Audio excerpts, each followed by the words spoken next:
know what to make of this. Not that I even really care. I just thought it was an interesting story. Lauren, headline here. Bray Wyatt is absent from WWE's internal rosters. So Bray Wyatt's status in WWE remains uncertain as he has been off of television now for several months. That's crazy. It's been months. Has it really? Uh-huh. And is not listed on WWE's internal talent rosters. What are your thoughts on his absence and how does that impact the WWE? So I will say the story has since been updated since I first read it. And there's reports that he's being left off the roster because of injury. Oh, okay. So he's just not listed as like available talent. I'm still calling bullshit on this. I don't know that, when they claim unclassified injury, they won't classify what it is. To me that sounds like bullshit. They don't have to commit to an injury. Well, it sounds like there's something deeper going on. But bigger question I ask at this point is, what impact does it have on WWE? What value at this point in time does Bray Wyatt provide to WWE, right? Because we did the big, it's the same thing, and I'll make this argument in a minute for CM Punk. We did the big comeback, right? We did the 6 months of follow the fucking rabbit. We did all that shit. Yeah. And so that we're kind of exhausted. And so now what? You're going to repackage him and bring him back again? We saw him in the Mountain Dew match. He wasn't that impressive. I think you took a bathroom break, honestly. Oh, yes, during that I did. match, actually, right? Yeah, I was like, I'll be right back. Like, so. And I came back and there was neon everywhere. And we were teased of like the Rambling Rabbit and all these other characters, and it looks but like none of it came to like fruition. It looks like it never will. I mean, it looks to me like from everything I read is they want to repackage Bray Wyatt back to being the Fiend after he sat around and said, "I'll never go back to an old gimmick. I'll never do something that I used to do."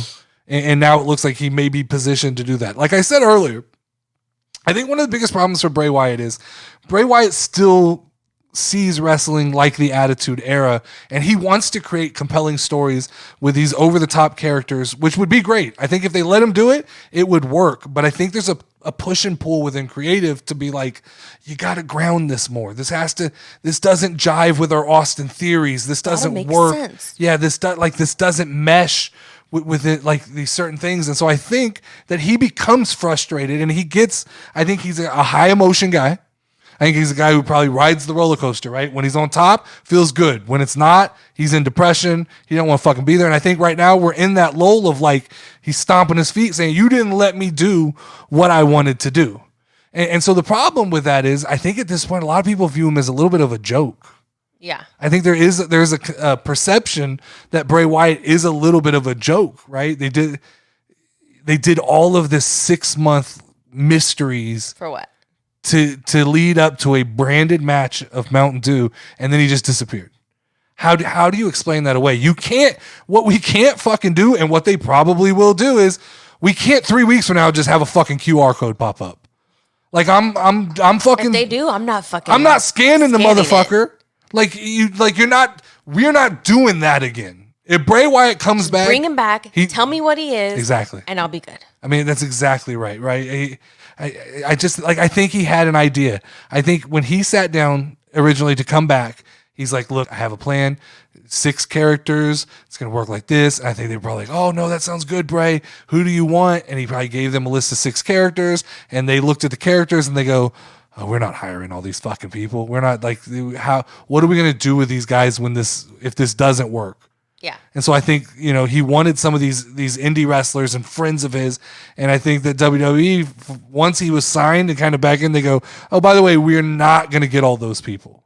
So then he has this cast of characters, and they're like, well, maybe we'll cast it internally. And when it doesn't play out the way they want it to, I think at Elimination Chamber, right, Royal Rumble, I think they were just like, we're going to go in a different direction, Bray. And he probably threw a fucking hissy fit and was like, nah, I don't want to do this. And I don't know any of this for sure, but I'm usually pretty spot on when it comes to like knowing when they won't announce, like they would announce he fucked up his foot, right? Mm-hmm. Fucked up his hand. When you go unknown injury, it sounds to me like they're trying to figure out, and then you hear Road Dogg say things like, oh, they hired a special rider just for Bray Wyatt. And now they walk that back and go, well, Road Dogg was mistaken. No, he wasn't. he wasn't mistaken. What it is they don't want it to look like there's being concessions being made. They don't want it to look like we completely fucked this thing up. Like the problem is, once again, where does Bray Wyatt fit in when he comes back? He's not the guy who's going to dethrone Roman Reigns, so he gets to play in the World Heavyweight Championship playground with